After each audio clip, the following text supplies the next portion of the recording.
Have you consulted with the career DOJ ethics officials about the appropriateness of you being involved or recusing yourself from the 14 other investigations that have been referred out? On what basis? Conflict of interest, clear conflict of interest. What's my conflict of interest? I think the American public has seen quite well that you are biased in this situation and you've not been objective, and that would arguably be the conflict of Well, interest. I haven't been the only decision maker here. Now, let's take the Deputy Attorney General, Rod Rosenstein, who was approved by this Senate 94-6 with specific discussion on the floor that he would be responsible for supervising the Russian investigation. I'm glad you brought up that. Okay? That's a great topic. He has 30 years experience, and we had a number of senior prosecutors in the department involved in this process, both career and non-career. Yes, I've read the process, sir. Disposition. I have another question.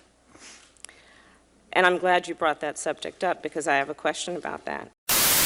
What are you thinking here, Bill Barr?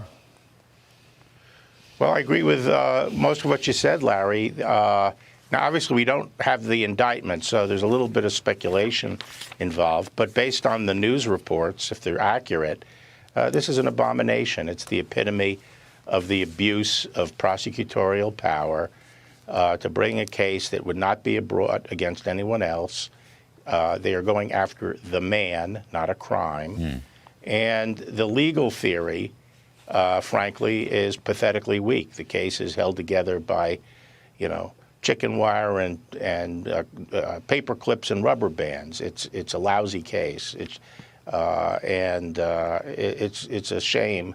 It's a shameful episode in our history where this local prosecutor is trying to affect the political process by bringing this case.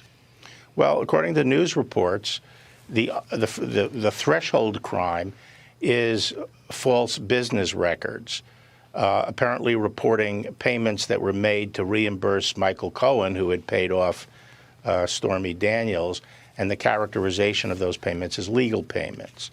And the claim is that that's false and therefore violated a misdemeanor statute in the first instance against false documents.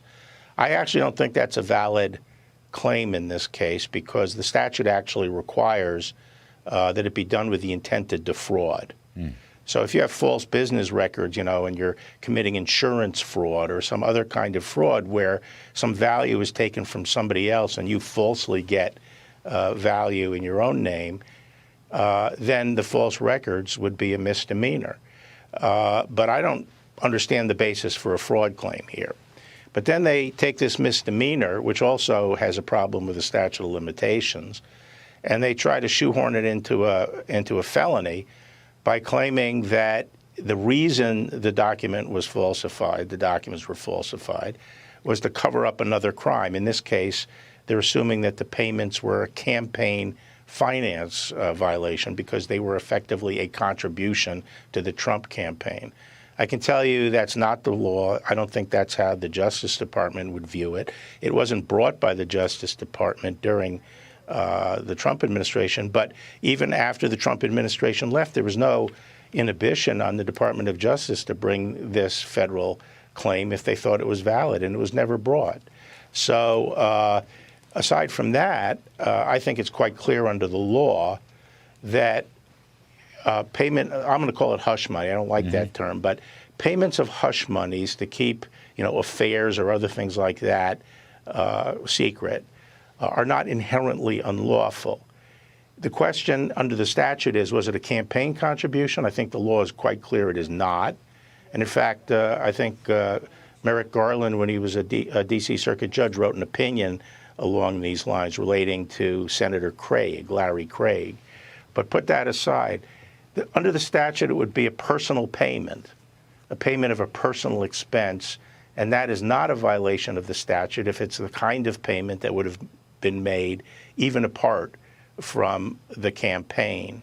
And I think there's a compelling argument here that when you're dealing with a private company that's named after its founder, it's an eponymous company, Trump, of course there would be payment to protect the reputation of the owner of the corporation. So I think it's a weak case altogether.